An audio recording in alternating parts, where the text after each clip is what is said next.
Un seul parti politique ne fait pas la révolution. Un seul parti politique ne renverse pas un système. Un seul parti politique, écoutez-moi très bien. Je m'adresse au Bambambé là, qui vocifère partout là, qui crie partout là, qui estime qu'eux connaissent déjà tout. Un seul parti politique ne renverse pas un système. Un seul parti politique ne fait pas la révolution, c'est de l'insurrection. Donc, convoquez-moi tous les activistes. Nous allons parler politique. L'élection présidentielle, c'est en octobre. Et à l'heure actuelle, nous sommes divisés. Donc, c'est le moment de parler aux activistes. On doit parler aux activistes. On va faire un petit détour parce que ça sera lié, l'activiste, et ce qui se passe aujourd'hui dans le milieu du football. Vous voyez, on va parler des activistes, du changement au Cameroun et la position de certaines personnes et des partis politiques au Cameroun. Chers compatriotes, bonsoir. Depuis un bout de temps, j'écoute, j'entends. Et tout à l'heure encore, j'ai suivi le live du caporal Grillé. La dernière fois, c'était le live de Santi de Boston. Et avant ça, c'était les attaques entre Franklin Nyamsi et Général Vatsero. J'ai pris sur moi et j'ai dit, on ne va pas en parler pour le moment. On va d'abord laisser le football. On va laisser le football passer. On va laisser les éliminatoires de la Coupe du Monde passer. Et après ça, nous allons parler politique. Ce soir, vous avez vu que je n'ai pas porté ma casquette de fortune, c'est-à-dire sport seulement, mais j'ai porté ma casquette de combattant.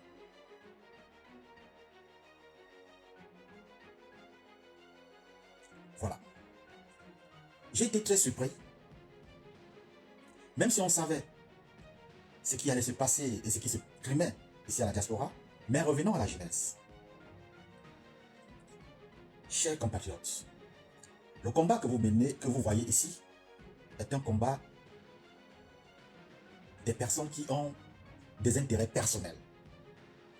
Personne n'aime le Cameroun. Personne des activistes aujourd'hui, de cette nouvelle génération, n'aime le Cameroun. Ils sont là pour leurs intérêts et ils se disent que si le régime tombe, c'est notre temps. Mais par contre, ils ne savent plus quelle direction prendre parce qu'ils sont perdus. D'autres suivent d'une manière moutonnière et d'autres attendent seulement la direction du vent. Quand le président Kampralibi, commençons d'abord par le président Kampralibi, non, avant le président Kampralibi, dans cette diaspora, il y avait, nous allons dire, deux organisations fortes. Il y avait le Code et le CCD. Le CCD était une organisation un peu plus souple dans les manifestations. Mais le Code était une organisation coup de poing sur l'ensemble du territoire national et international. Le Code n'avait pas besoin d'avoir 1 million de personnes. Le Code avait juste besoin de 4, 5, 6 personnes, mais le Code avait des têtes bien faites, des têtes passantes. Le Code n'est pas un état d'esprit, mais c'est un esprit. Le Code n'est pas un état d'esprit, mais le Code est un esprit. Le Code a fait bouger des choses dans la diaspora. Le Code a fait trembler le régime de Yaoundé. Rien que le nom Code faisait peur à tout le monde. Rien que le nom Code faisait peur à tout le monde. J'ai dit, rien que le nom Code faisait peur à tout le monde.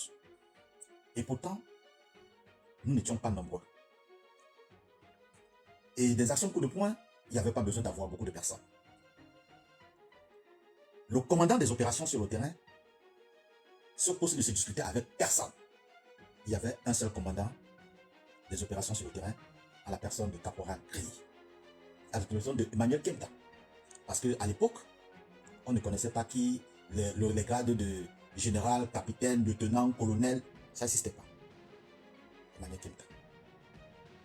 On n'avait pas besoin d'avoir de la visibilité, ça n'intéressait personne. Il y avait une logique. Le commandant des opérations, qui était Emmanuel Kenta, était la figure Mais derrière, il y avait toute une équipe de travail. Derrière, il y avait Brice Mitchell. Derrière, il y avait Marcel Tchangé. Derrière, il y avait Jean Crépin Sotenyamsi. Derrière, il y avait le professeur Jean Bosco Tagné. Derrière, il y avait le docteur Enesson. Derrière, il y avait le docteur Moïse Esso. Derrière, il y avait Kadjeli. Derrière, il y avait ces personnes que beaucoup ne connaissent pas. Le code est un esprit. Le code est un esprit. Et quand on parle de l'esprit, on ne voit pas l'esprit. Le code passe comme le vent. Le code passait comme le vent. Il n'en avait pas besoin d'avoir ni personne. Le code passait comme le vent. C'est pour cette raison que le code est un esprit. Je ne pouvais pas attraper le code. Au sein du code, on avait l'UPC, on avait le SDF, on avait le Manidem, on avait l'UDC, on avait tous ces partis politiques composés à l'intérieur du code. Mais jamais le mot d'ordre était ceci. Aucun soutien à un homme politique. Mais chacun était libre. Et on connaissait chacun à l'intérieur. Était libre de soutenir son parti politique. Mais quand il fallait frapper, il n'y avait pas de pitié. Raison pour laquelle, en 2011, quand le professeur Moïse Kamto décide de se lancer dans la politique, il vient à Paris. Parce qu'aujourd'hui, beaucoup de personnes ne connaissent pas l'histoire. Quand le professeur Moïse Kamto décide de se lancer en politique, en 2011, il vient à Paris. Il rencontre des têtes passantes. Il a compris qu'il avait besoin de ces personnes. Et dans un petit hôtel ici à Paris, il y avait un préalable que la diaspora avait posé à M. Kamto. Et quand je dis la diaspora, j'ai dit des combattants, même pas 10 personnes. Mais Kamto connaissait la valeur de cette diaspora. Les préalables qui ont été posés à M. Kamto, il a fait semblant d'avoir écouté et il n'a pas aimé. Il est retourné au Cameroun. Kamto n'est plus revenu vers la diaspora combattante, bien sûr. On a seulement appris qu'il se lance en politique et il est devenu candidat. Voilà, si vous voulez savoir, la condition que la diaspora pose. On était presque 10, 10 personnes. Voilà la condition. Martin Stéphane, parce que je veux poser le débat tranquillement. D'accord? Je ne cherche pas. Mais je veux que tout le monde puisse comprendre. Je ne veux pas bavarder. Voilà, il faut comprendre. La condition qui était posée à M. Kamto, lui, il va aller aux élections. Mais la diaspora dit niet. Toute personne qui va aller aux élections, c'est d'abord la révision du code électoral. Voilà la condition sine qua non que la diaspora a posée à Kamto.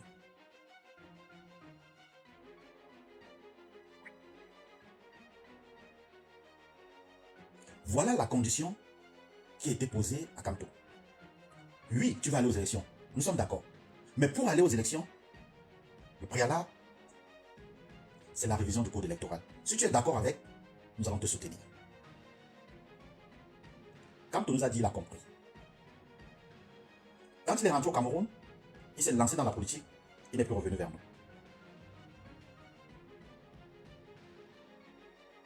Il n'est plus revenu vers nous. Vous allez comprendre pourquoi j'ai une position, parce que les Maya Founine, tous ces Bambambé qui sont là, qui ont connu Kamto hier, je vous fais l'histoire, ça dit avant que Kamto ne vienne entrer en politique, il est d'abord venu me voir. Il est d'abord venu me voir. Tu as compris avec quoi, Maya Founine? Peut-être que il va falloir qu'on vous ressasse une histoire pour que vous puissiez comprendre. Il est venu à la diaspora me voir. Et la condition imposée à Kamto, c'était, tu veux aller aux élections, d'abord la révision du code électoral. Voilà ce que comment dirais-je, la diaspora combattante a imposé, et imposé à tout homme politique qui voulait le soutien de la diaspora.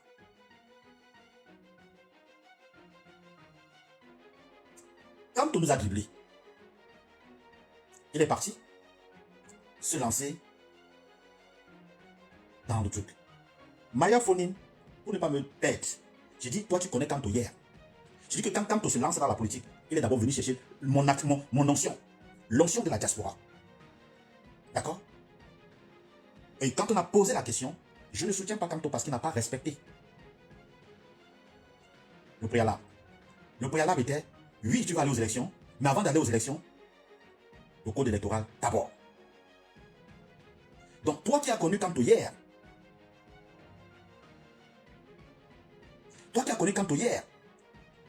les Martin Stéphane qui ont connu Kanto hier, moi je me suis assis avec pour poser mes conditions. Il nous a dribblé. Il est parti. On a seulement appris qu'il est dans le MRC. Il a fait ceci, il a fait cela. Voilà. Et il se lance dans la politique. Ok. 2013, je pense bien, il gagne les élections, ou il perd, il gagne les élections à Yaoundé, les élections législatives. Mais c'est dans sa zone, l'élection est annulée. Et bien le RDPC gagne les élections. Ok. C'était déjà un aperçu de ce qui attendait Kanto. C'était un aperçu qui attendait Kanto. Ça dit, il ne nous a pas écouté. S'il nous avait écouté, il allait éviter d'aller aux élections en 2013. On a dit à Kanto, avant d'aller aux élections, condition sine qua non, modification du code électoral. Il n'a pas voulu écouter la diaspora. Il a cru qu'il allait nous dribbler. Il est rentré au Cameroun. Il s'est lancé aux élections. Malheureusement pour lui, il a gagné. Mais le RDP s'est dit, niet, on reprend les élections là où tu as dit que tu as gagné. Le RDPC a repris les élections dans sa zone et le professeur Maurice Kamto a perdu les élections. Voilà le nœud. Une fois que tu as la jugeote, une fois que tu as la connaissance, une fois que tu sais, tu as compris ce qui t'attend, il n'allait plus insister d'aller dans ce sens parce que il avait déjà vu ce qu'il attendait. J'ai dit, 2013, il a gagné les élections. On a annulé les élections dans sa zone. On a repris les élections. Il a perdu. Une fois que tu vois déjà ceci, tu dois déjà comprendre que la diaspora avait une vision. La diaspora t'a demandé d'adhérer à cette vision, mais tu n'as pas adhéré. Donc, en 2018, il va aux élections. Décidément, au niveau du code, le code est déjà à ce moment divisé. Il y a un code à Bruxelles, le code de Marcel Tchangé et de Kadjini. Le code de Brice Nietzsche, que je reprends toujours, est à mon mentor.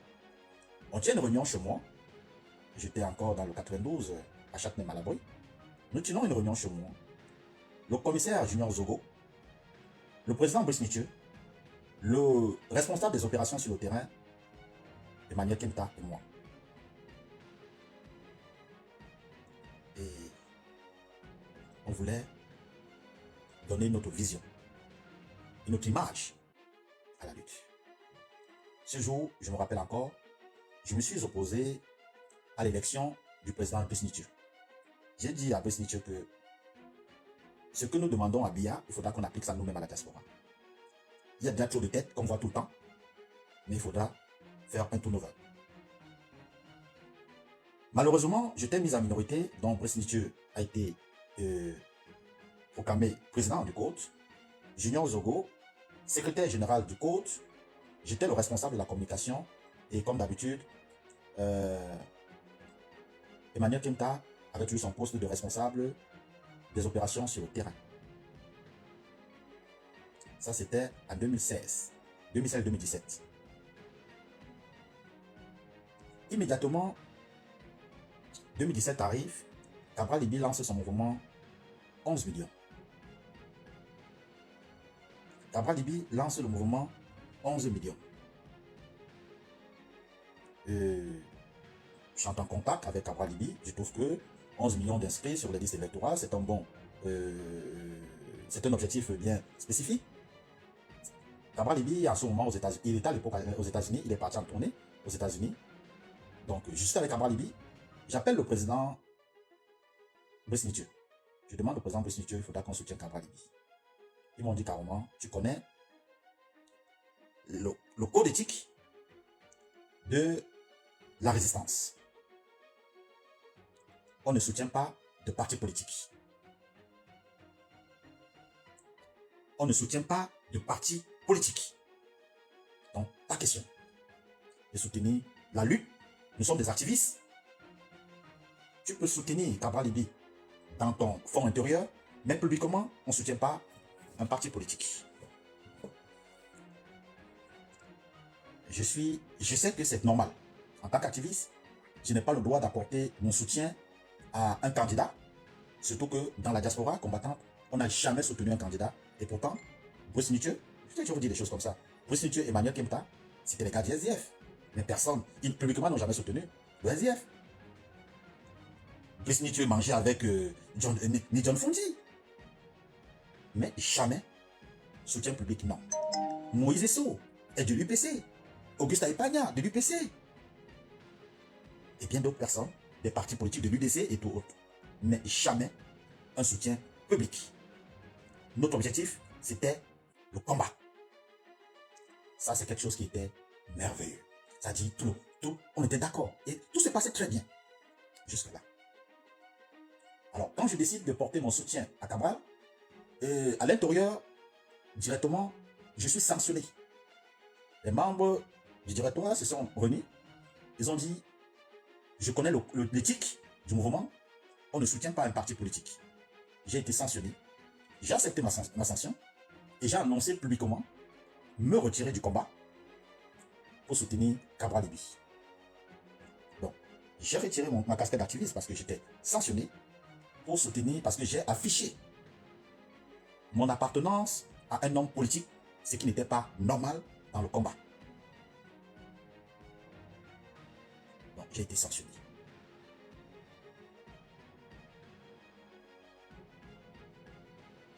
Voilà. Cabral Libi n'était pas encore homme politique. Il a lancé un mouvement qui était 11 millions. Ce n'était pas un mouvement politique. Ce n'était pas un parti politique. Donc pour moi, je trouvais qu'il a lancé 11 millions d'inscrits sur les listes électorales.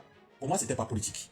Donc il fallait soutenir l'action parce qu'il partait dans le sens de pousser les Camerounais à s'inscrire sur les listes électorales. Donc je ne vois pas pourquoi on devait me sanctionner parce que je soutiens une personne qui demande aux Camerounais de s'inscrire sur les listes électorales. Bon, je ne dis pas qu'ils n'ont pas vu. C'est vrai qu'il a été candidat. Mais au départ, c'est le mouvement 11 millions d'inscrits sur les listes électorales que j'ai demandé qu'on puisse soutenir, qu'on puisse apporter notre soutien. Et là, j'ai été condamné, j'ai été sanctionné par le bureau qui estimait que j'ai apporté mon appui à un homme politique alors que le code éthique ne me permettait pas. Alors, en gentleman, j'ai décidé de me retirer, même si la sanction était élevée, mais j'ai décidé de me retirer publiquement. J'ai fait un communiqué d'ailleurs. Je me suis retiré et j'ai décidé d'apporter mon soutien dans l'action que Cabral Libi avait lancée, 11 millions d'inscrits sur les listes électorales. Chemin faisant, il s'est lancé dans la politique. J'ai continué de soutenir Cabral, là en tant qu'un homme, un militant du mouvement 11 millions. Voilà. Maintenant, il y avait une réunion du CPD, le congrès du CPD à Paris, qui devait réunir tous les hommes politiques, tous les opposants qui veulent se lancer dans la politique. Et je pense que c'était au mois d'octobre 2017. Octobre 2017. Et je pense que c'était entre 11 et 15 à Paris. Le général Wanto m'appelle et me dit, Docteur, je veux avoir Cabral dans cette réunion. Donc fais tout pour que tu m'amènes Cabral. Fais tout pour que tu m'amènes Cabral. Je dis ok. Il m'a dit, Elie Lobé est convoqué, Elie Lobé a déjà eu son visa. Le docteur Fomeyoum a déjà eu son visa. Bon, il n'a pas besoin de visa. Le professeur Maurice Kamto. Et je pense que l'expérience de la première fois, quand la diaspora avait imposé sa vision des choses, j'ai trouvé que Maurice Kamto ne voulait plus revenir. Il a estimé qu'il ne veut pas revenir pour débattre avec nous. Il a refusé. Il n'a pas accepté l'invitation. Donc cette invitation, c'était l'Assemblée à Paris. Il y avait donc tous les autres hommes politiques. Il y avait d'ailleurs aussi Sambaka qui était là. Docteur Fomeyo était là. Elimbi Lobe était là. J'ai, donc pour l'invitation de Cabral Libi, j'ai fait la démarche de visa. Le président Wanto a apporté son soutien en tant que président tournant de CPD qui recevait, donc il fallait aussi son invitation. J'ai fait une invitation universitaire aussi parce que à l'époque, il ne fallait pas que le président Cabral Libi, et voilà, ils sont comme ça, il fallait justifier sa sortie du pays. Donc il fallait aussi faire une invitation universitaire, que j'ai d'ailleurs aussi faite à mon université. Donc Cabral Libi est arrivé, et on a fait la tournée Belgique, Italie, Suisse. Et après, j'ai rempli ma mission qui était de faire participer Cabral Libi à cette réunion. D'ailleurs, d'autres membres du mouvement 11 millions n'étaient pas d'accord. Mais comme je suis quelqu'un de têtu, j'ai dit Cabral Libi doit aller là-bas parce que c'est un objectif. Et j'ai donné ma parole aux membres du CPD. Et tous étaient là. Donc que ce soit le professeur Jean Bosco Tanier, que ce soit le docteur Moïse Esso, que ce soit le docteur Ténésor, que ce soit M. Patrick Djomo, que ce soit tous ces aînés du combat, ils étaient tous là. Ils étaient tous là. Et j'avais donné ma parole de faire venir Cabral Libi à cette réunion.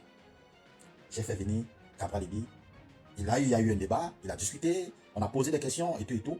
La même chose que la diaspora avait à l'époque. La seule personne, il faut dire que la seule personne qui a pris l'initiative de venir d'abord au départ voir la diaspora, c'était Camto. Il est venu, la diaspora a posé ses conditions. Il n'a pas accepté les partis. Cette fois-ci, le CPD a voulu donc réunir tous les candidats. Mais Camto a refusé, il a dit, la première fois, ils m'ont posé des conditions, je ne peux pas partir. Donc, il a parti cette réunion en octobre 2017. Il a dit, ne viens pas. Ok, il est reparti. Le pasteur, le prêtre Lado, initiateur du mouvement CPD, dont le collectif Diaspora Patriotique, Diaspora Patriotique, on a organisé, donc après ça là, on a continué avec 11 millions à inscrire les gens sur les listes électorales. On a organisé une autre réunion, une autre assemblée, on a multiplié comme ça avant 2018, hein, on a organisé notre assemblée à Bruxelles. Il fallait toujours réunir les hommes politiques. Là encore, j'ai sollicité encore Serge Espoir Matomba. Le général m'a dit, docteur, je sais que toi, tu es très proche de tes amis là. Est-ce que tu peux m'amener Serge Espoir Matomba? J'ai dit, président Wanto, je vais t'amener Serge Espoir Matomba. Donc, on s'est retrouvés à Bruxelles, donc sous la supervision de Père Lado. Donc, tous ces grands que vous connaissez, donc comme je dis encore, le Père Lado, le général Wanto, Abdelaziz Moundé,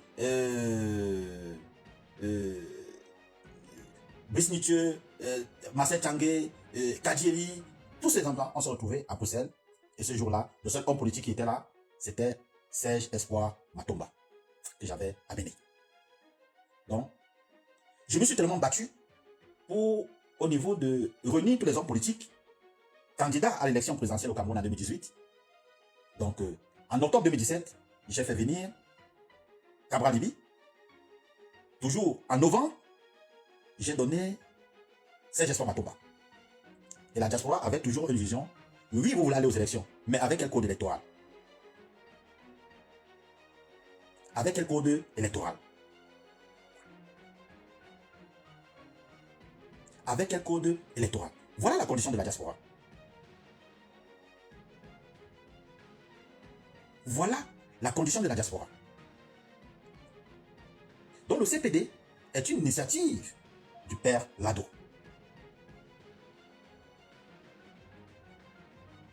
Mais les hommes politiques ne comprenaient pas la vision de la diaspora. Et ils voulaient dormir. Ils voulaient participer à tout prix aux élections. Malgré tout. J'ai dit à l'époque au général Wanto que j'ai fait ma part. Je t'ai dit, j'entre dans la politique, je vais peser pour t'amener ce que je peux amener. Comme d'habitude, tous les hommes politiques ont répondu à la convocation de la diaspora. Un seul homme politique a refusé de répondre à la convocation. Et la personne, c'est Maurice Kamto. Il a estimé qu'il ne répond pas à l'invitation de la diaspora. Il a refusé. Depuis 2011, qu'il est venu solliciter le soutien de la diaspora. Et la diaspora a posé comme condition, oui, on te soutient, mais à une seule condition, tu milites pour la révision du code électoral.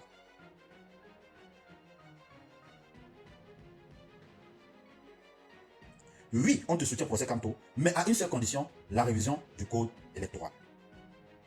Depuis 2011, que Kanto est parti, il n'est plus jamais revenu. Donc je répète là, pour comprendre que les hommes politiques, donc Cabral Libi, Serge Espoir Matomba,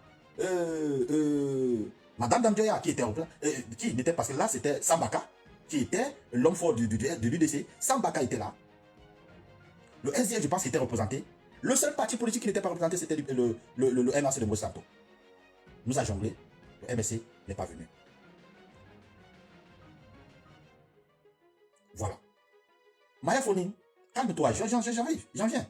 Je vais arriver. Pourquoi tu es pressé? Calme-toi. Vous voulez connaître l'histoire? Calme-toi. Et je te dis que je convoque les combattants ce soir. Et Emmanuel Kem t'a dit souvent qu'il y a la bibliothèque. Moi, il semble que je suis 100 fois plus la bibliothèque. Calme-toi. Laisse l'eau bénite qui verse sur toi là. Ne sois pas excité. Calme-toi. Calme-toi. Donc, je dis, le dernier congrès, c'était le congrès présidé par le père Lado, c'était à Bruxelles. Et malheureusement, là, on n'avait eu que Serge Espoir Matomba. Il est reparti. Les élections, donc maintenant, on a senti que les élections sont annoncées. Les candidats sont en train d'être déposés. Les candidatures sont en train d'être déposées. Tous les candidats déposent leur candidature. Donc, tout est maintenant officiel. Cabral Libi a déposé sa candidature. Serge Espoir Matomba a déposé sa candidature. Moïse Kamto a déposé sa candidature. C'est lancé. Jusque-là, la diaspora ne s'est pas encore prononcée sur le choix des candidats. Jusque-là, la diaspora ne s'est pas encore prononcée sur un candidat. Aucun soutien. C'est la logique de la diaspora. Aucun soutien. Ça, c'est la logique des combattants. On ne soutient pas. Et là, je suis d'accord, parce que, voilà, c'est la logique. Après les élections, nous avons, je ne vais pas dire ce que nous avons, j'ai appelé Wanto, j'ai appelé d'autres personnes, j'ai dit, mettons certaines stratégies sur pied pour bloquer ceci, cela. On a dit non, non, non, non, non. J'ai fait la même proposition à Serge Espoir Matomba. Au président Cabral Libi, ils ont refusé. Il dit ok, ils vont aller comme ça aux élections. Je pense que le général Wanto a proposé la même stratégie au professeur Maurice Kamto. Il n'a pas accepté. Ils sont allés aux élections. À la dernière minute, après la proclamation des résultats, malheureusement, la technique, je dis encore, je l'assume. Parce que beaucoup peuvent réclamer certaines choses, mais ils connaissent dans leur fond intérieur que la proposition vient de Jean Crépa. Beaucoup peuvent revendiquer certaines choses, mais ils savent que la proposition vient de Jean Crépa. Quand j'ai demandé, anticipons certaines choses, ils n'ont pas écouté. Ils n'ont pas écouté. C'est pour cette raison, quand l'idée ne vient pas de toi, que l'idée vient d'une autre personne, ça ne peut pas marcher. Donc ils ont poussé le professeur Maurice Kamto à aller annoncer sa victoire. Mais ce n'était pas comme ça que ça devait être fait. Ils le savent. Parce qu'il y avait certaines choses qui devaient être faites en amont, mais qui n'ont pas voulu écouter. Parce que nous sommes dans une diaspora où chacun veut dire, l'idée vient de moi, c'est moi, c'est moi, c'est moi, c'est moi. Ok. C'est après cette élection que je vois donc la diaspora camerounaise se métamorphoser en soutien à un seul homme qui est devenu Kamto. Le combat, en ce moment, 2018, le combat venait de mourir. Maya Foning, je vais toujours te répondre, je ne grimpe pas les étapes. Tous ceux qui me connaissent dans le combat, je ne parle pas des bambambés d'hier là qui sont arrivés dans le combat. Tous ceux qui me connaissent, ils savent que j'ai toujours un respect vis-à-vis des aînés. Et je n'étais pas là pour voler la vedette aux aînés. J'étais encore en train d'apprendre. Et j'apprenais auprès d'eux. Mais cela ne m'empêchait pas de faire des propositions. Donc je ne prends pas le devant ceux qui on a voté, ceux qui sont des représentants, je ne prends pas le devant.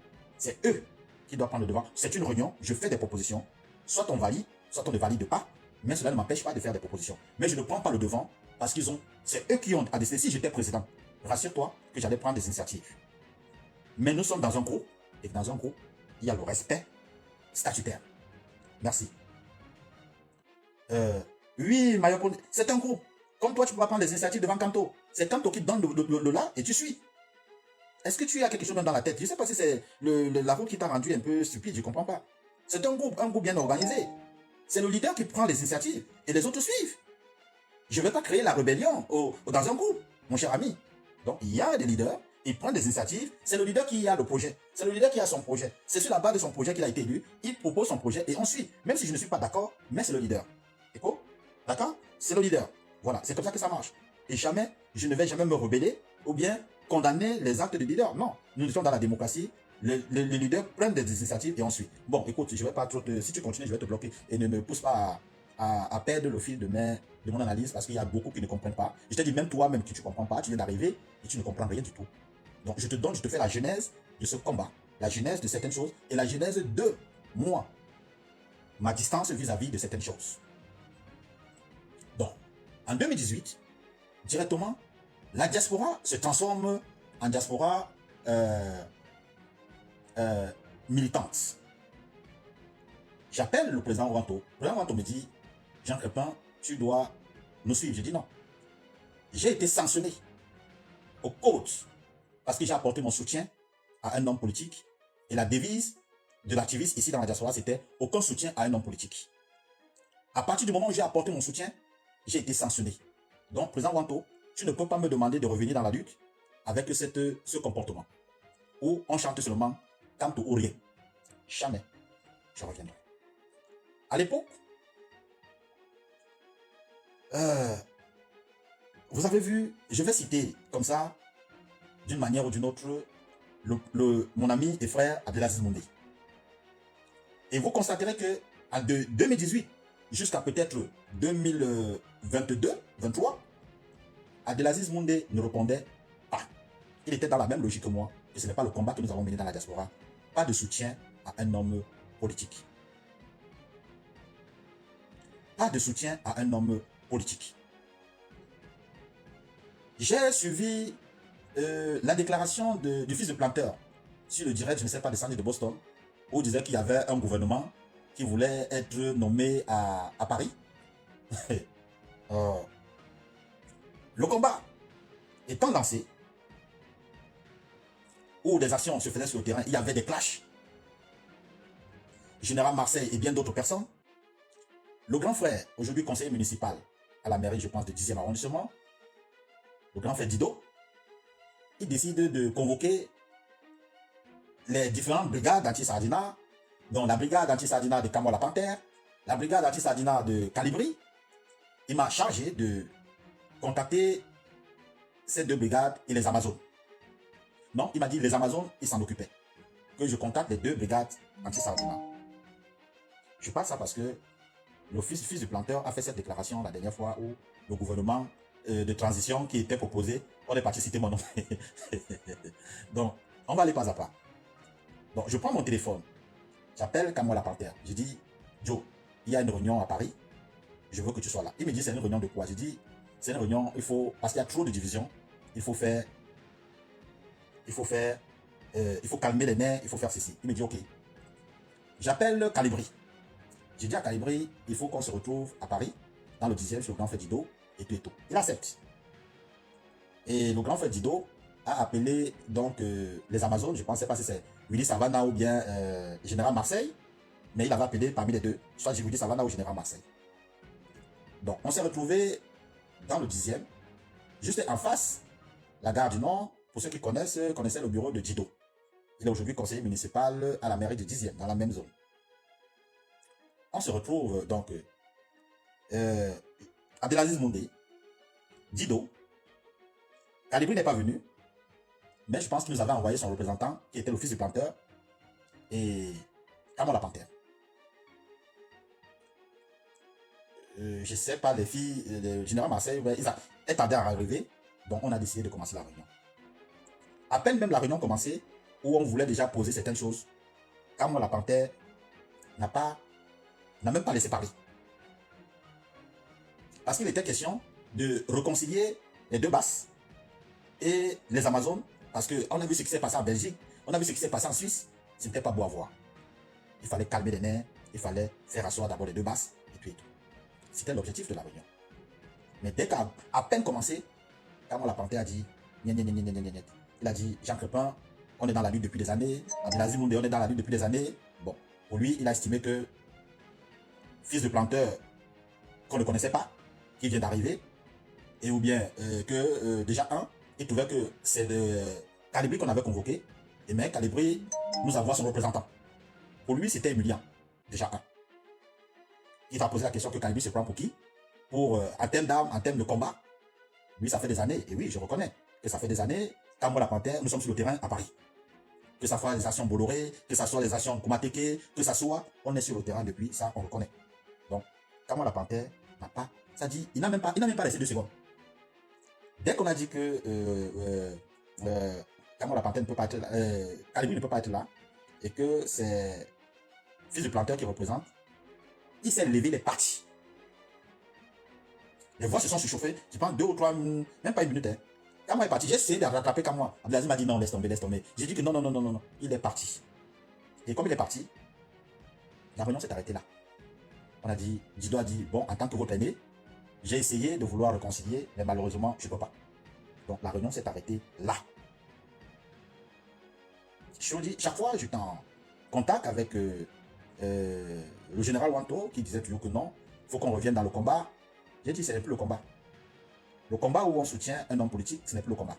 Je ne viens pas. Abdelaziz Moundé était aussi dans la même posture. Il a dit, et vous avez vu, depuis 2018, jusqu'à peut-être en 2023-2024, Abdelaziz Moundé n'était nulle part. Parce qu'il ne trouvait pas intéressant de faire, même si nous avons nos candidats à l'intérieur, mais la logique du combat demandait de ne pas s'afficher avec le soutien officiel à un candidat. Ça allait diminuer le combat, ça allait réduire. Bon, la posture du président Wanto était, non, hier nous n'étions pas nombreux, capitalisons avec la présence de tous ceux qui viennent d'arriver dans le combat. Mais la difficulté dans ça, c'était que, oui, général, capitalisons, oui, ils sont nombreux, ils sont arrivés dans le combat, mais le problème est qu'ils sont arrivés avec un seul objectif, quant au rien. Voilà là le problème. Oui, ils sont nombreux. Nous sommes d'accord, oui, quand on sort, parce qu'avant on était 5-6, on n'était pas nombreux. Parfois on était obligé de se rallier. J'ai oublié, mon ami Joël Didier Ngo, lui aussi il s'est retiré. Vous avez vu toutes les choses, Joël Didier Ngo n'est plus là. Joël Didier Ngo n'est plus là aussi, il s'est retiré. Donc voilà, presque toutes les soirées, toutes les réunions qu'on faisait à Paris, dans le 10e, c'était avec l'association de Joël Didier Ngo. C'est lui qui nous trouvait les salles à Paris. Mais il s'est retiré aussi parce que chacun disait que ce n'était pas ça l'objectif du combat. Alors, je me pose la question aujourd'hui, et c'est-à-dire, je pose la question aussi aujourd'hui, pourquoi j'ai été donc sanctionné à l'époque au Code? Pourquoi le Code m'a sanctionné alors que la ligne directive, c'était pas de soutien à un homme politique? C'est en ce moment que j'ai estimé qu'il y a roubladise dans cette affaire. Et tous ceux qui étaient dans le combat, les Luc Banebek, beaucoup de personnes, les Junior Zogo, que vous voyez aujourd'hui, que d'autres traitent de traite, non. Mais plus dur que Junior Zogo, il n'y avait pas. Ce gars, il est malade dans la tête, Junior Zogo. Junior Zogo, c'était quelqu'un que, quand on se retrouvait devant l'ambassade, nos vidéos sont là. Quand on se retrouvait dans l'ambassade, ils avaient toujours peur quand le Code prenait la parole. Parce qu'ils trouvaient que nos paroles étaient... Quand on prenait la parole, ceux qui venaient même là, moi, personnellement, quand j'arrivais, on commençait, une fois que je suis arrivé, on a dit à Abdelaziz Moundé, voilà ton gars, Jean Crépin qui est arrivé là. Eux, leur code là, ils sont toujours trop violents. Vraiment, nous, on ne veut pas. Quand Junior Zogo prenait la parole, on dit toujours, et c'était ça. À chaque moment qu'on se retrouvait devant la place où on fait la réunion, on se retrouvait 5, 6, 7. Hein. C'était d'autres associations, des Tchadiens, des Congolais, et tout, on se retrouvait là. Donc, ça faisait la masse. Parfois, Joël Didier Ngo faisait venir via sa femme qui est blanche, d'autres associations, le CFDP et d'autres personnes, on se retrouvait un peu mélangés, blanc, noir et tout. Mais Camerounais même, on n'était même pas 10 dans cette affaire. Et à chaque fois que nous, on voulait le Code, je dis bien le Code voulait prendre la parole, mais ça tremblait. Ça tremblait. C'est ce que je disais tout à l'heure. Le Code, c'est un esprit. Le Code, c'est un esprit. Parce que quand le Code prenait, c'est un esprit, c'est pour cette raison qu'on ne voyait pas le Code passer. Le Code, c'est le vent. Et c'est ce que j'avais proposé à l'époque, que quand tu as un mouvement, il ne faut pas savoir qui est président, qui n'est pas président. Un mouvement de révolution, c'est un esprit. On ne connaît pas qui est le devant, qui est le derrière. C'est un esprit. Mais, l'arrivée des Bambambé, aujourd'hui, en 2018, a tout détruit. Tout le travail, c'est pour ces raisons. Regardez aujourd'hui le docteur Ténessor. Vous ne connaissez pas. Le docteur Sempho-Tokam, vous ne connaissez pas.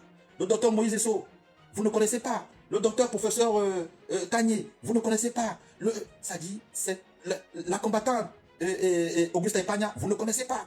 Mais ça dit, le combat d'hier, c'était un esprit. Et tous ces aînés, on était là. Ils avaient leur place parce qu'il n'y avait pas le manque de respect. Et quand il fallait bosser, mon ami, c'est les rapports que tu veux voir. C'était les gens, c'était le cerveau. Quand il y avait un rapport, ça écrivait. C'était le cerveau. Donc quand des Bambambé sont arrivés en 2018 avec un objectif, Kanto Orien, tous ces stratèges, Augustin Epagna, Dr Moïse Esso, professeur Jean Bosco Tagné, Dr Moïse Esso, Dr Ténessor, le grand frère Patrick Djomo, tous ces, les Lubanebek, tous ces, Junior Zogo, qui a pris une partie, où Junior Zogo, lui aussi, il a estimé que, non, comment ça, il a été manipulé. C'est comme si on était dans le combat hier, mais les gens attendaient qu'un candidat, entre guillemets, vienne de quelque part pour qu'on voit le visage de certaines personnes. Voilà comment le combat aujourd'hui dans la diaspora est divisé, et on se rend compte que la multitude de personnes qui étaient dans ce combat, qui représentaient toutes les ethnies ont disparu. La dernière initiative, c'était à Paris, et nous étions peut-être 5, 6. Une Gabonaise, Barat, Calibri, fils du planteur, mon cousin Charles Belge, pour ceux qui ne connaissent pas le nom Charles Belge, différent de Ahmed Kamer, lui c'est Kamer Amer sur les réseaux sociaux. Kamer Amer. Daniel et Sissima. Nous étions à Paris, devant l'ambassade, on était en train de manifester. Nous étions 5, 6, on était en train de manifester. Et ce soir-là, je sentais comment les gars avaient la niaque. Calibri, même ce soir-là, lui, il voulait aller grimper l'ambassade. J'ai dit non, non. On a parlé, discuté là. On a même créé, ils ont même créé un groupe d'eau. Je pense que c'est Calibri qui a créé un groupe WhatsApp. Après, il avait annulé. Toutes les initiatives étaient bonnes, sans appartenance à un parti politique. Mais depuis que les Bambambé, qui aujourd'hui se disent combattants, alors qu'ils sont des militants des partis politiques, sont entrés dans le combat a changé de vision. Ce n'est plus un combat. Hier, tous les ennemis étaient représentés. Aujourd'hui, quand vous voyez, on taxe le combat de la diaspora aujourd'hui étant un combat des Bamileke. Parce que tous ceux qui étaient hier dans le combat, qui étaient non Bamileke, estiment que c'est une trahison. Que c'est une trahison. Parce que le mot d'ordre dans le combat était pas de soutien à un homme politique. C'était le mot d'ordre. C'était le mot d'ordre. Pas de soutien à un candidat à une élection. Parce qu'il était question, si vous soutenez le candidat aujourd'hui, ça veut dire que vous êtes des militants. Et disons que le candidat arrive au pouvoir, vous faites comment? Vous allez être activiste? Bien, vous allez changer. Or, l'activiste n'a pas de camp. L'activiste doit être neutre, doit pousser le régime à changer. L'activiste ne choisit pas un camp. Aujourd'hui, quand tu écoutes, j'ai écouté encore Stéphane Tchumbo, j'ai écouté certaines personnes là. Comme j'ai dit, j'ai pris sur moi. Et après, je vais faire une description. Pour beaucoup, le combat doit s'arrêter en 2025 parce qu'ils croient qu'ils vont faire partir Paul Biya et qu'on va installer Kamto. Vous voyez donc pourquoi le combat aujourd'hui peine. Ça n'arrive pas à rallier tout le monde. Parce qu'il y a eu erreur dès le départ. Quand Emmanuel Kimta s'est retrouvé devant l'hôtel intercontinental, vous avez entendu un jour prononcer le nom d'un candidat? Vous avez entendu un jour ici, quand on se retrouvait ici pour marcher, pour fonctionner, vous avez entendu un jour prononcer le nom d'un candidat? Pourquoi en 2018? Ce que nous avons chassé hier, et j'ai d'ailleurs été suspendu aux côtes pour avoir soutenu un candidat. Pourquoi on me suspend hier d'avoir soutenu un candidat et aujourd'hui on veut soutenir un candidat? Pourquoi? Donc, pour des personnes qui pensent que je m'acharne sur le professeur Maurice Kamto, vous avez ma version aujourd'hui. Vous avez compris pourquoi. Parce que pour moi, j'estime qu'il m'a manqué de respect en 2011. Il m'a manqué de respect en 2011. Il est venu chercher mon soutien.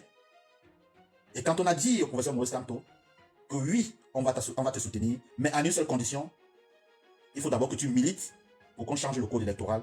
Il a fui, il n'est plus jamais revenu. Il nous a dribblé, il est parti entrer en politique. Ceux qui viennent d'arriver ne le savent pas. Et des aînés, comme le grand frère Wanto, évite d'expliquer à la nouvelle génération que voilà ce qui s'est passé hier. Pourquoi les gens crépins se sont retirés? Parce que je vois des gens aujourd'hui, je vois des Maillot Foni, il a même le courage. Ça dit, moi je ne sais même pas. Et d'autres personnes qui je n'arrive même pas à dire, mais comme c'est lui son nom, je connais pas, c'est un frère aussi, c'est un ami, on se parle. Donc j'arrive à lui son nom facilement et tout et tout. Me demande quels sont tes faits d'armes, mon frère. Tu demandes à un combattant, à un guerrier. Et si il y avait des personnes qui sont honnêtes, ils vont te dire mes faits d'armes. La cellule à Paris, j'ai goûté. Ceux qui sont au Canada, la dernière élection qui est venue en 2013, Michael Fongen, au Canada, je devais travailler avec lui. Je me suis retrouvé, la dernière élection, je pense en 2013, le code électoral où il y avait des personnes mortes dans le code électoral. Je me suis retrouvé dans une guerre pas possible avec le haut commissaire du Cameroun au Canada. Le jour des élections présidentielles, j'ai exigé que si ce code électoral n'est pas modifié, il n'y aura pas élection. J'ai été gardé en cellule. Il n'y avait pas deux personnes, il n'y avait pas trois personnes. Hein. Je représentais le code seul au Canada. Je devais travailler avec le mouvement de Michael Fongen. On devait travailler ensemble. À l'époque, Michael Fongen n'affichait pas son appartenance à un homme politique comme il affiche aujourd'hui. Non. Il était pour un changement radical. Qu'est-ce qui s'est passé dans la tête de tous ces gens-là hier qui ne voulaient pas entendre parler d'un candidat et qui subitement sont devenus des militants des partis politiques? Qu'est-ce qui s'est passé? Qu'est-ce qui s'est passé? À Paris ici, le dernier mouvement où j'étais dehors, c'était en septembre 2021.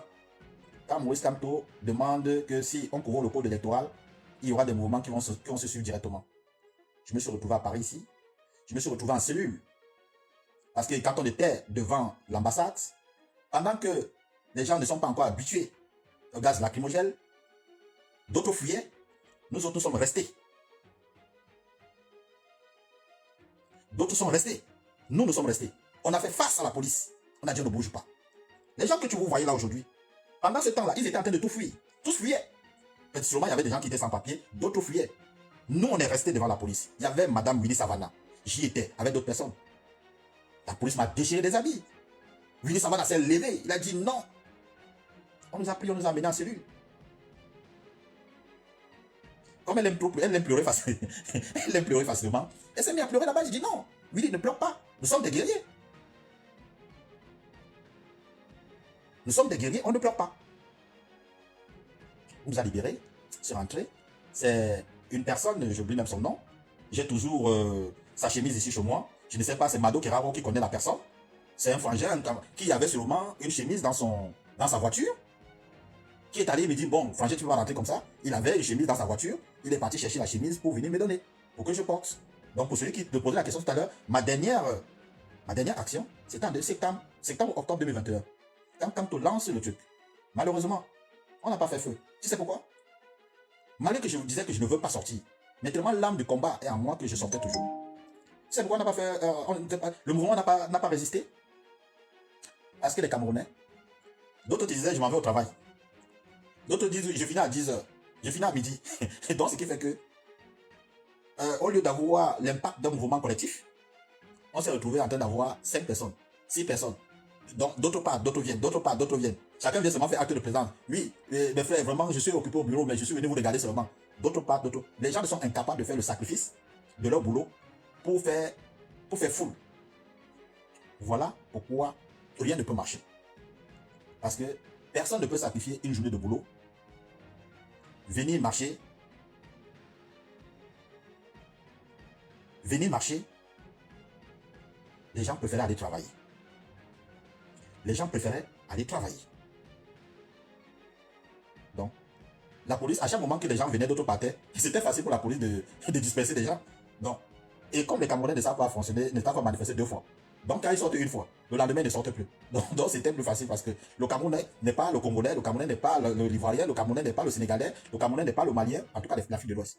Ils savent maintenir la flamme. Au Cameroun, on ne sait pas maintenir. On sort une fois, je voudrais dire que dès que tu tires gaz lacrymogène là, ils ne sont pas préparés. À Paris ici, moi je porte les lunettes. Mais Dieu sait que le gars là avait seulement regardé mes yeux comme ça, il a versé ça dans mes yeux. Le piment, même moi j'appelle ça le piment. Le gars a versé ça dans mes yeux. Et comme on avait tué nos points de réserve là, le coca, on dit on bouge pas. Le gars là, lui me regarde comme ça là, on dit que merde, les gars, si c'est la magie, on ne bouge pas. Qu'est-ce qu'ils ont fait? Ils nous ont embarqués. Oui, ils nous ont embarqués parce que à chaque fois les gens viennent et partent. Les gens viennent et partent. Les gens viennent et partent. Et quand tu regardes donc aujourd'hui, la composition de toutes les personnes qui se disent activistes, mais qui ne sont plus des activistes. Ne sont plus des activistes. Ils sont devenus des militants politiques. D'un parti politique. C'est ça qui tue le combat.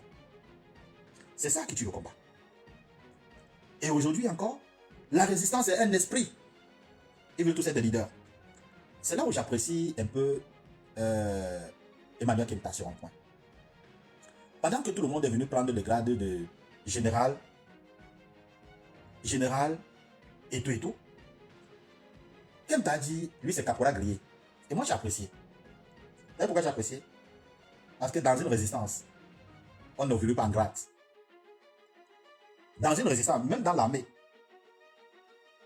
les militaires qui sont, on m'a tenu qui est rebelle dans l'armée, n'évoluent jamais en grade. Donc, les résistants sont devenus, sont considérés comme les gens qui sont considérés comme les déserteurs. Un déserteur n'évolue pas en grade. C'est pour cette raison, général Emmanuel Kempta, quand il prend son grade de caporal grillé, ça dit lui il est grillé. Il ne peut pas évoluer en grade. Mais je vois les gens qui viennent, je suis général, je suis capitaine, je suis colonel, je suis ceci. Tu es quel résistant? Résistant avec les grades de général, colonel, ceci, cela? Non. Dans une résistance, on n'évolue pas en grade. Vous êtes considérés comme des déserteurs. Vous êtes tous des grillés. Donc, à partir du moment où vous avez les grades de colonel, de ceci, cela, vous n'êtes plus dans la résistance. Aujourd'hui, avec tout ce qui se passe, voilà. Et vous comprenez pourquoi le combat à l'heure actuelle, les gens taxent la basse, les ceci et de cela, de mouvements des ressortissants de l'Ouest qui soutiennent uniquement le professeur Moïse Kamto et cherchent à détruire les autres. C'est aussi simple comme bonjour. Les personnes qui parlaient, quand ils ouvrent leur voix, ça portait. Là, dans le combat, là, personne n'a la niaque de Nietzsche. Personne n'a la niaque de Zogo. Personne n'a la niaque d'Emmanuel Kempta. Personne n'a la niaque de Jean-Crépin Sauté-Niampsi. Parce que le code, c'est un esprit. Quand on prenait la parole, là, les gens fuyaient. Les gens fuyaient. Parce qu'ils trouvaient que ces gars, ils sont dangereux. Ce qui sortait de la bouche de ces gars, ils sont dangereux. Pour vous raconter, je me rappelle l'affaire de Monique Mateke. On décide d'aller poser des fleurs. Un soir d'abord, je suis allé déposer la bougie et des fleurs seules devant l'ambassade. Il y a une dame qui m'a dit seulement, vous foutez la merde. Cette dame est dans la rébellion aujourd'hui et m'insulte même. Et Dieu, vraiment, la rébellion, la résistance, ça va montrer autre chose. Un matin, donc, c'est Abdelaziz Mondé qui avait demandé qu'on se retrouve devant l'ambassade. Le matin, c'était un 10h. On se retrouve, on est peut-être... il y avait encore... À l'époque, j'ai oublié, Gervais du MRC, mais Gervais n'a jamais affiché son appartenance au MRC. Vraiment, j'ai oublié tous ces gars-là. Hein. Gervais était le représentant du MRC en France. Gervais. Ah, j'ai oublié aussi celui-là. Je t'assure. Et qui ça King, le roi King. Le roi King. Je ne sais même pas où il est aujourd'hui. Tous ces gars-là. Donc, on se retrouve devant l'ambassade. Et ce jour-là, les gens venaient faire aussi les passeports. Ou bien c'est... je sais pas quoi. Donc, on se retrouve devant l'ambassade pour déposer des chefs de fleurs, revendiquer pas mal de choses. Mais les gens qui nous combattaient, c'était des femmes. C'était des femmes. Alors que c'est une femme qui vient de se vantrer au ventre. C'était des femmes. Je vous assure que ces femmes, qui venaient facilement à l'ambassade, viennent aujourd'hui, sont dans la rébellion aujourd'hui. J'ai perdu 2 copines, 2, à cause du code. Il m'a dit un jour, votre mouvement là est trop dangereux, je ne peux pas. Je ne peux pas vivre avec toi. J'ai envie d'aller au pays tranquillement, je ne peux pas. Pendant ce temps, les gars, ils étaient chez eux. Hein. Aujourd'hui, c'est-à-dire pendant qu'ils étaient en train de construire leur famille, ils étaient mariés, en train de construire leurs enfants, nous étions des sacrifiés de la rue. Aujourd'hui, moi, je me retrouve célibataire, qui est en train de... Je me cherche maintenant. Ils ont fini de construire, d'accoucher leurs enfants, de se marier, de faire leur vie. À l'époque, les filles avaient peur de nous. Mais aujourd'hui, on a l'impression que les filles aiment les gars de la basse. Qui eux aussi sont dangereux plus que tout. À l'époque, tu dragues un gars. Eh, tu es du code. Elle te fuit. Elle te fuit.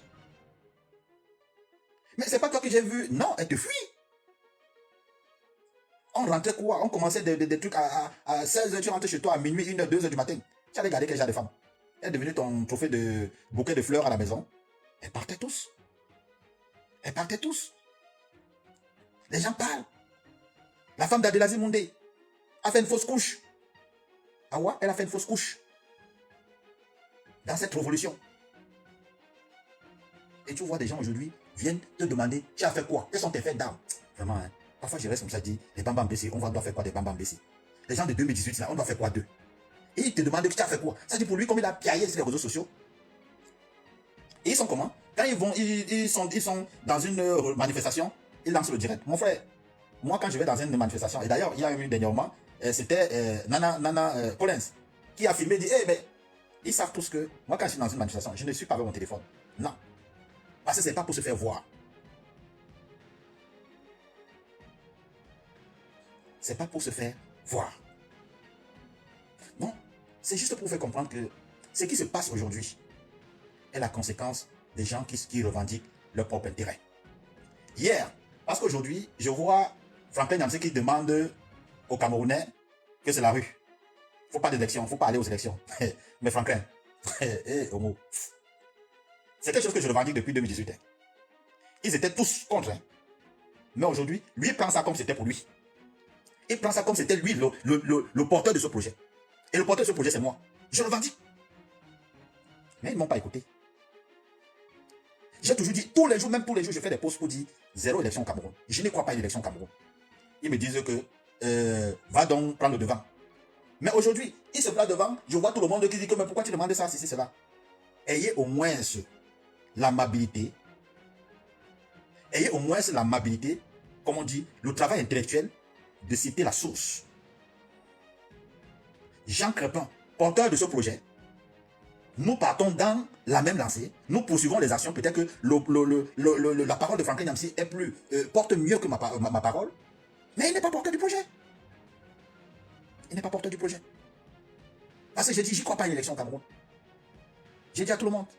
Tout de suite, ma part, c'est tous les jours. Dès que je dis ça, les MSI viennent m'insulter. Dès que je dis ça, les MSI viennent m'insulter. Je ne comprends pas la mentalité de certains. Au fait, c'est que, comme ça vient de Jean Crépin, c'est pas normal. Comme ça vient de Jean Crépin, c'est pas normal. Finalement, qu'est-ce qui est normal avec vous? Donc, vous voyez comment nous avons détruit la diaspora pour des raisons, pour des intérêts personnels. J'ai dit au TNT, je vais voir, par rapport à ce que Calibri, fils de planteur, a témoigné, je n'ai jamais été ni associé, ni de près ni de loin, à un gouvernement de transition au Cameroun. D'ailleurs, non, je n'ai pas été dedans. Non. Donc, c'est juste pour vous faire comprendre que quand on vient dans un combat, il faut combattre avec le cœur. Il faut enlever l'esprit d'intérêt. Il faut militer parce qu'on veut le changement. Et le changement n'est pas le changement figé sur une personne, mais c'est un changement qui est collectif. Ça doit nous unir et non nous désunir.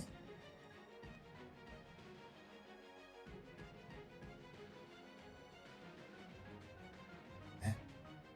Donc, il ne faudra pas. Aujourd'hui, le mot est peut-être compliqué, mais c'est ce que je suis en train de vous dire. Tous ceux qui étaient là hier, vous avez vu, si vous regardez, tous les noms que j'ai cités, ils sont partis. Pourquoi? Ils sont partis parce que les gens sont dessus. Ils estiment que ils ont été trahis dans le combat, qui n'était pas un combat de soutenir une personne, mais qui était un combat de changement direct. Merci Abdelaziz Oumondé d'être sur le direct. Et d'ailleurs, je parlais de toi tout à l'heure en disant que s'il y a des gens qui ont laissé des plumes dans ce combat, toi, ta femme, a même fait une fausse couche dans ce combat. Mais les gens ne le savent pas. Les gens ne le savent pas. Les gens ne le savent pas. Et hier, et surtout qu'on a dit aussi que nous avons organisé une réunion dans le 10e, la réunion que tu connais, où on avait invité Kamola Panthère, le fils de Calibri, mais il n'est pas venu, c'est le fils de Planter qui est venu chez Dido.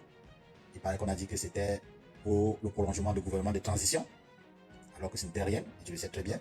Mais bon, c'était juste pour rectifier certaines choses par rapport à ce que j'ai entendu dans certaines directs. Mais je continue pour dire, voilà le problème qui a divisé la diaspora, parce que la diaspora s'est retrouvée en train de soutenir un candidat. Mais je vous assure, si la base s'était lancée avec un esprit de ne pas chanter les louanges d'un candidat, et que la base s'était lancée avec un esprit du changement au Cameroun, je vous assure, personne ne pouvait retenir, ne pouvait maîtriser la base aujourd'hui. Mais le combat a été biaisé. Tout a été biaisé. Tout a été biaisé. Et ça a détruit le combat dans la diaspora. Ça a détruit. Quand une résistance regroupe une seule ethnie, ce n'est plus une résistance. Ce sont des militants. Voilà le problème de la résistance dans la diaspora. Le combat n'est plus, la résistance n'est plus une résistance qui demande le changement au Cameroun. Mais c'est la résistance d'un parti politique qui demande à tout le monde de soutenir un candidat. Mais vous êtes devenus des militants. Vous êtes devenus des partisans d'un parti politique. Vous n'êtes plus les résistants. Voilà le mal de la diaspora. Voilà l'échec de la diaspora. Voilà l'échec du combat. Échec du combat. Vous montez, vous descendez aujourd'hui, il y a échec. On ne peut plus vous considérer comme étant des résistants. On ne peut plus. Parce que le combat que nous avons mené hier, il n'y avait aucun nom politique. Il n'y avait aucun nom d'un candidat qu'on citait. C'était le changement. Et le préalable, c'était la révision du code électoral. C'était le point central du combat. Mais aujourd'hui, les Camerounais ne se retrouvent plus. Les Camerounais ne se retrouvent plus dans ce combat. Vous comprenez pourquoi à chaque moment que vous allez vous lever, on va dire le MRC. Parce qu'à partir du moment où vous avez décidé de chanter le nom d'une personne, à partir du moment où vous avez décidé de faire ceci, vous avez tout gâté. Voilà un qui vient encore me demander, tu as mené quel combat? Voilà. Il vient me demander, tu as mené quel combat? Je n'ai rien mené, mon frère. C'est toi qui mènes le combat. Oui, je suis aigri, j'accepte. Il n'y a pas de souci, il n'y a pas de problème, frangin. Donc, vous voyez pourquoi, vous voyez, ces genres de propos, ça n'existait pas hier. Parce qu'il y avait un respect vis-à-vis de tout ce qui était là. Espoir 2000 disait la dernière fois, il faut respecter les gens qui ont vécu. Voilà, il dit que je suis un imposteur. Voilà encore des personnes. Je ne sais même pas c'est quelle personne. Mais bon, c'est juste pour vous faire comprendre aux uns aux autres que quand on mène un combat, on ne met pas le nom d'un candidat devant. Même si, à l'intérieur, on a un candidat qu'on soutient, on ne met pas le nom. Surtout, il y a eu le nom d'un candidat devant, il y a la destruction des autres candidats, on a détruit Cabral Libi, on a voulu détruire Cabral Libi, on a voulu détruire telle personne, on a voulu détruire telle personne, tels des autres candidats, pour, ça dit nettoyer, pour présenter le procès comme étant le candidat le plus propre, le candidat le plus sain, le candidat le plus crédible. Vous n'êtes plus des combattants. Vous êtes devenus, en ce moment, des partisans d'un parti politique. Et il est difficile, ça je vous dis, il est difficile. Soit il faut reformer des choses, il faut revoir des choses, mais peut-être plus sous la forme de la base, mais sous forme d'une autre structure. Mais la base est étiquetée, peu importe la base, est étiquetée comme étant des militants d'un parti politique. Regardez le combat d'hier. Regardez tous ceux qui étaient des autres ethnies. Ils sont où? Tous ces gars sont où? Ils sont partis. Regardez, vous-même, regardez les réunions que vous faites tous les jours. Toutes les personnes qui sont dedans sont de l'Ouest. C'est pour ces raisons qu'on a étiqueté. C'est pour ces raisons les gens ont pris le recul. C'est pour ces raisons les gens estiment. Et c'est pour ces raisons c'est plus facile pour le régime RDPC de contenir Kanto. Parce que vous avez exposé une personne. Vous avez mis une personne à la vindicte populaire. Tous les autres ne se reconnaissent plus dedans. Sur quelle base aujourd'hui vous allez demander une révolution au Cameroun? Sur quelle base vous allez demander? Parce que pour qu'il y ait une sorte de choses dans un pays comme la révolution, il faut l'union de tous les partis politiques. Soit on va aux élections, soit on conteste. Aujourd'hui, si quand on dit peuple levé, sortez, mais les militants de Cabral ne vont jamais se lever. Les militants de l'UDC ne vont jamais se lever. Les militants du SDF ne vont jamais se lever. Donc il va toujours se plaindre que le MRC est persécuté. Mais le MRC n'est pas persécuté. C'est parce que la stratégie du MRC est une mauvaise stratégie.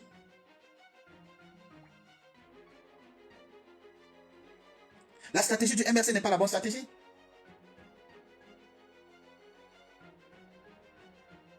La stratégie, merci Sinclair, la stratégie de Kanto n'est pas la meilleure stratégie. La stratégie du MRC n'est pas la bonne stratégie. Il va se plaindre aujourd'hui que, oui, son parti est persécuté, son parti est ici, mais parce qu'il veut faire des choses seul. On dit souvent, qui mange seul meurt seul. Qui mange seul meurt seul. Qui se lève seul mourra seul. Oui, les autres ne vont pas suivre parce qu'il a décidé d'être seul devant.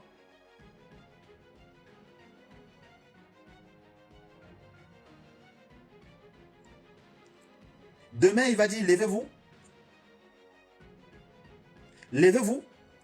Il n'y aura que le MSC qui va se lever. Et on va encore prendre des militants, mettre en prison.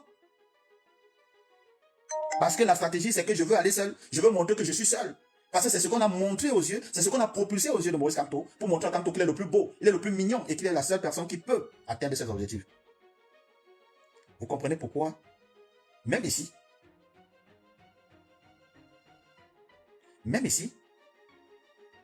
quand ça va venir, des gens vont se lever. Parce qu'on considère que dans un mouvement de révolution, c'est toutes les ennemis, c'est tout le monde, c'est tous les partis politiques qu'on se retrouve dedans. Mais s'il y a une révolution, avec un seul parti politique représenté, ce n'est plus une révolution. C'est une insurrection. On considère que cette parti politique veut faire de l'insurrection. Faites très attention. Faites très attention. Et c'est sur cette base, j'ai dit tout le tour, la stratégie est très importante. Ça sera considéré quand Atangan Didi, qui osera va se retrouver dans le village de Sissavé et pour très longtemps. Oui, le motif est connu. Ça sera une insurrection. Pas une révolution, une insurrection. Mais comme les gens estiment qu'ils connaissent tout, ils ne veulent pas écouter les gens, ils ne veulent pas faire ceci. C'est normal qu'on se retrouve dans ce genre de difficultés. Ils sont là, quand l'autre parle, lui répond que quand vous voulez, et tout et tout. Mais tu ne peux pas menacer un gouvernement, Kanto. Tu ne peux pas. Tu n'as pas les moyens pour menacer un gouvernement. Et les partis, même si tu as 2 millions de militants, 2 millions ne sortiront pas. Et si 2 millions sortent, on va les attraper. Et tu vas te plaindre qu'il n'y a que les militants de ton parti politique qu'on attrape. Parce que tu es en train de faire, on appelle ça de l'insurrection. Ce n'est pas la révolution, c'est de l'insurrection. Différence avec la révolution. De l'insurrection, insurrection. Différent de la révolution. Comme vous n'avez pas écouté, puisque les autres partis politiques ne veulent suivre personne, parce que vous ne vous entendez pas, vous ne vous asseyez pas, vous ne discutez pas. Aujourd'hui, avec l'histoire de l'Africafoot, pour terminer sur le dernier volet, les hommes politiques ont oublié que celui qui dirige l'Africafoot a un panier de sympathisants. Et aujourd'hui, on identifie, on étiquette le MRC comme étant le parti qui combat Samuel Eto'o. Et Samuel Eto'o n'a pas besoin d'appeler ses partisans à aller voter. Non. Lui, Samuel Eto'o, il a dit, il soutient le président Paul Biya. Il n'a pas dit à ses supporters de soutenir, de faire ce qu'il demande de faire.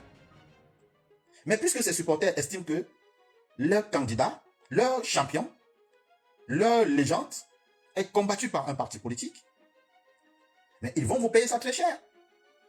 Ils vont vous payer ça très cher. Et vous voyez que le combat sans les réseaux sociaux aujourd'hui, est devenu un combat des militants du MRC contre les soutiens, parce que Samuel Eto'o n'est pas candidat à un parti politique, il n'est pas candidat à une élection, il dirige l'Africafoot. Le combat est devenu un soutien. Quand vous parlez, qu'est-ce que les, militants, les soutiens de Samuel Eto'o vous disent? Ils vous disent quoi? Rendez-vous en octobre. On va vous répondre que l'État est debout. C'est la même chose que vous répondez aujourd'hui. Dès que l'État prend une décision, vous êtes les premiers à dire l'État est debout. C'est celui qui donne, c'est celui qui paye, qui décide. L'État est debout, c'est celui qui paye, qui décide. Les militants de Samuel Eto'o, les soutiens de Samuel Eto'o vous disent quoi? Ne vous inquiétez pas, on vous attend au mois d'octobre. L'État est debout, c'est celui qui paye, qui décide. L'État va te dire, et les camps, c'est moi qui paye, je décide. Conseil constitutionnel, c'est moi qui paye, c'est moi qui décide. Assemblée générale, c'est moi qui paye, qui décide. Si maintenant, l'Assemblée générale décide de dire, pour être candidat, même investi par notre parti politique, il faut avoir milité dans ce parti politique 3 ans. Vous allez faire quoi? Vous manifestez, c'est de l'insurrection. Vous allez faire quoi? Parce que c'est clair et net que c'est pas sur la bannière du MRC que Kamto sera candidat. Voilà. C'est pas sur la bannière du MRC. Mais comme il y a ces bambambés qui sont arrivés en 2018, qui ne savent pas écouter les gens, qui ne savent pas, qui ont juste la seule chose dans la bouche, les injures, les invectives, la seule chose qu'ils ont dans la bouche, tu es qui, tu as quoi, tu sais pas quoi, tu es mendiant, tu es ceci, toujours des injures. Rien de constructif. Je vous dis encore, en 2015, en 2025, en octobre là, ça ne sera pas la révolution, mais ça sera de l'insurrection. Voilà le motif qui va amener Kamto en prison. L'insurrection. Pour éviter l'insurrection, il faut la coalition de plusieurs partis politiques. En France ici, quand le gouvernement va mettre main sur les gens, la seule chose qu'ils vont trouver, c'est que c'est les mêmes noms, c'est les mêmes personnes, et ils seront sans merci. Hier, quand on attrapait, on va attraper les Ississima, les Ogo, les Tchoufak, les Bemo, les Asako, toutes les ennemis étaient représentés. Mais aujourd'hui, imagine qu'on attrape. On va attraper Tchoutang, Tchameni, Tchungang, Tchoufo, Sionui, les noms d'une seule appartenance ethnique. Vous ne trouvez pas que la stratégie est mal faite, mal ficelée? Je vous dis encore, ça sera de l'insurrection. Georges Camus Kwete, pour te répondre, j'ai toujours eu à vous dire ici là que si vous estimez dans vos vies aujourd'hui que Samuel Eto'o est pire que le régime RDPC, donc ne vous plaignez pas. Les partisans, les supporters qui se battent tous les jours sur les réseaux sociaux, puisque vous estimez, pourquoi vous voulez combattre le régime RDPC? Alors que quand le régime prend une décision, quand Nassir Molekobi prend une décision contre l'Africafoot, vous vous plaignez. Alors que vous êtes les premiers à dire, peu importe n'importe qui, sauf ce régime. Mais face à Samuel Eto'o, vous êtes prêts à soutenir ce régime pour combattre Samuel Eto'o. 2018, ça sera très rude. Et j'ai demandé aux uns aux autres ici de faire très attention. J'ai répété, mais malheureusement, parce que ça vient de la tête des gens crépons, beaucoup de personnes n'écoutent pas. Dès que quelqu'un voit mon post, il n'a même pas encore lu, il va commencer seulement à insulter. Là, ce soir, d'autres n'ont même pas écouté mon discours, mais dès qu'il vient seulement, il voit ma tête, il commence à insulter. Vous comprenez pourquoi il est difficile de changer certaines personnes qui n'écoutent pas, qui ne comprennent pas, qui n'analysent pas. Ils sont toujours dans une position d'injure. Peu importe qui en dehors du RDPC ou Samuel Eto'o est du RDPC.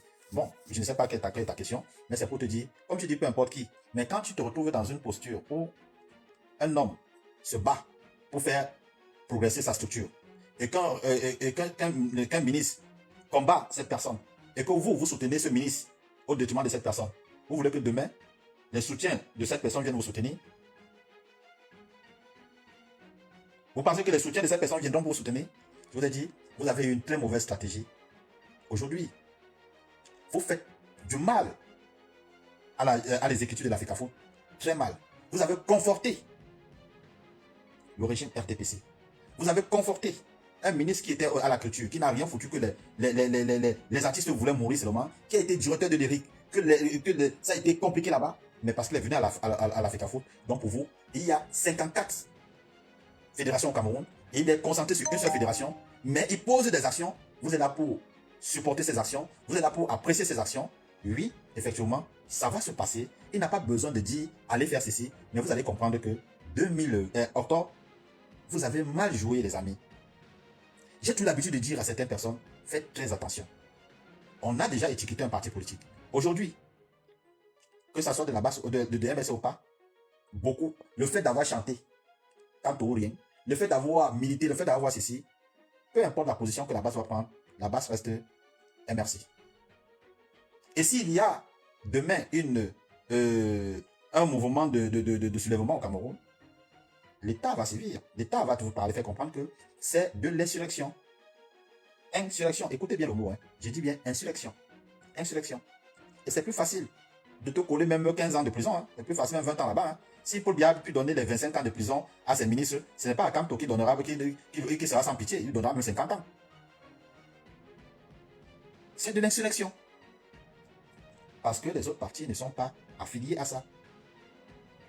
Parce qu'un mouvement de résistance, ce n'est pas un parti politique, ça c'est plus la démocratie. Les autres partis politiques ne se reconnaissent pas dans ça. Les autres partis politiques ne se reconnaissent pas dans ta victoire. Les autres partis politiques ne se reconnaissent pas dans ce que tu veux faire. Tu demandes à tous les autres partis politiques aujourd'hui, ils vont te dire que pour être candidat, il faut soit être investi par un parti politique qui a des élus, il faut soit avoir 300 signatures, ou il faut avoir des élus.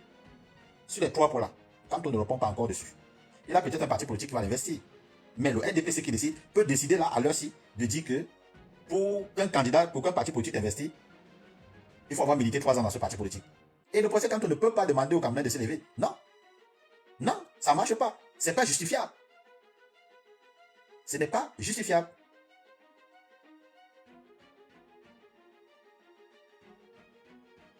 Ce n'est pas justifiable. Un seul parti politique ne fait pas la révolution. Un seul parti politique ne renverse pas un système. Un seul parti politique, écoutez-moi très bien. Je m'adresse au Bambambé là, qui vocifère partout là, qui crie partout là, qui estime qu'eux connaissent déjà tout. Un seul parti politique ne renverse pas un système. Un seul parti politique ne fait pas la révolution, c'est de l'insurrection.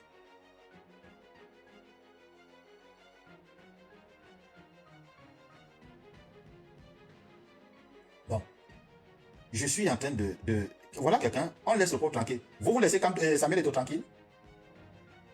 Vous laissez Samuel Eto'o tranquille? Pourquoi vous laissez Samuel Eto'o tranquille? Il veut diriger au Cameroun, non? Non? Donc tu viens d'arriver, j'ai donné les éléments tout à l'heure qui pour ceux qui sont restés dans le direct, ont compris, ont vu là où je suis en train d'amener. Et je pense que beaucoup sortiront de ce live avec beaucoup d'informations et ils vont se poser des questions ce soir. Ils vont se dire, attention, Jean Crépin, ce qu'il a dit là est très intéressant. D'habitude, ce gars-là, on passe le temps à l'insulter et pourtant, il est doté de très bonnes intentions. Il a une intelligence incroyable. Mais vous, je sais que vous savez que je suis intelligent. Mais comme je ne suis pas d'accord avec vous, je suis docteur Lolo. Ça, c'est pas grave.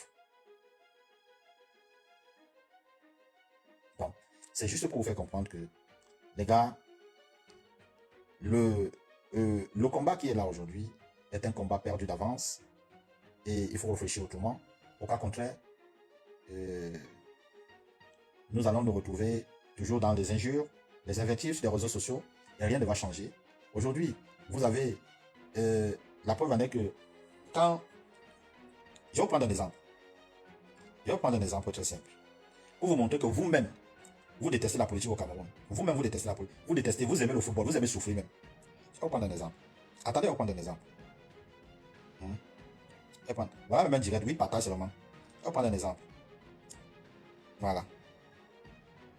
Quand je parle de Marc Brice, de l'Africa Foot, là, il y a 450 like, 325 commentaires, 6 partages. Dès que je parle de la politique, Zonga, 101 likes, 119 commentaires, un seul partage. Dès que je parle de l'Africa Foot, 605 likes, 542 commentaires. Dès que je parle de l'Africa Foot, 1110 likes, 808 commentaires. Quand je parle de l'Africa Foot, dès que je reviens sur la politique, un peu seulement comme ça là. Un peu seulement comme ça là. Le chiffre disparaît. Immédiatement, on se retrouve ça dit, au trop 150, 60, 80 likes et tout. Juste pour vous faire comprendre que les Camerounais n'aiment pas la vérité. Les Camerounais n'aiment pas... Dernièrement, j'ai publié le livre de Jean-Marc Sobot, Guérandi Bara. 51 likes. Voilà le livre de Jean-Marc Sobot. Il y a des gens qui sont dans le combat, ne savent pas qui est Guérandi. 51 likes, 5 commentaires, 5 commentaires, 5 commentaires, 5 commentaires. Dès que j'ai parlé du député d'une CAM, Mot, 137, 65 commentaires. Donc, et dès que j'ai parlé de Mabrice et son adjoint, ici, 3511 likes, 1107 commentaires, 96 partages. Donc, c'est pour vous faire comprendre que nous-mêmes, nous sommes responsables de l'échec dans notre pays. Nous sommes responsables. Vous voulez que les gens partent, ça dit, on édifie le peuple. Vous êtes là tous les jours. Oh, un docteur, il est dans les laboratoires, un docteur fait ceci, fait cela. Mon ami, c'est chacun qui gère son emploi du temps. C'est chacun qui gère son emploi du temps. Et nous avons ce devoir aussi d'en parler tout le temps pour que les choses changent. Les gens ne fonctionnent plus comme des animaux. Il faut avoir une stratégie. Il faut savoir comment fonctionner. Je vous demande encore, baissez la stratégie, allons dans le sens de l'union, versons de l'eau bénie sur nous. J'ai dit déjà bravo au général Batsero, qui aujourd'hui ne parle même plus presque plus de l'Africa Foot, même si de temps en temps, mais vraiment il ne met plus un accent particulier. J'ai dit bravo à lui. Il y a d'autres qui sont restés. Il y a certaines personnes qui sont restées, mais quand vous êtes proche d'atteindre un objectif, il faut jouer l'union. Il faut jouer l'union. Éviter d'insulter les candidats, éviter de faire ceci, éviter de dénigrer les candidats. La seule chose qu'on trouve, c'est d'amener tout le monde dans la même direction. Ne l'oubliez surtout pas. L'homme qui est assis à Tingala, l'homme qui est président de Tingala, il a près de 60% de la population derrière lui. Faites très attention. Je n'ai même pas besoin de vous dire ça ici. C'est des choses que chacun devait réfléchir et mettre ça dans sa tête. De dire, on doit aller à l'union. On doit aller à l'union pour atteindre un objectif. Seule l'union nous permet d'atteindre un objectif. Mais si nous ne faisons pas l'union et on décide d'aller en rang dispersé, nous aurons le résultat dispersé. Si nous décidons d'aller en rang dispersé, nous aurons le résultat dispersé. Chers compatriotes, vous allez toujours, beaucoup vont toujours dans le direct des personnes qui donnent ce qu'ils veulent écouter. Mais moi, je ne vous donne pas ce que vous voulez écouter. Je vous dis la vérité. Je vous dis, chacun n'a qu'à porter son cerveau. Chacun doit réfléchir. Et chacun doit se poser de bonnes questions. Nous sommes presque en avril. Il manque juin. Il manque mai, juin, juillet, août, septembre, octobre. Ça dit, il nous manque presque 6 mois. 6-7 mois. Vous pensez que c'est beaucoup, mais c'est rien. 6-7 mois, c'est rien. Donc c'est en 6-7 mois qu'on commence la campagne. C'est rien.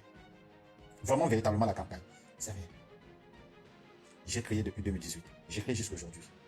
Mais comme beaucoup ne comprennent pas, ils attendent toujours la dernière minute. Beaucoup dans la diaspora, ils pensent qu'ils peuvent encore prendre l'ambassade comme ils ont fait en 2018. C'est pas possible. On ne peut pas. Au Cameroun, dès qu'on tire gaz lacrymogène seulement l'air comme ça, ils fuient. Ils ne reviennent plus. Donc, il n'y a que l'union. Il n'y a que des stratégies. Et comme je dis, c'est l'adhésion de tout le monde qui fait la force.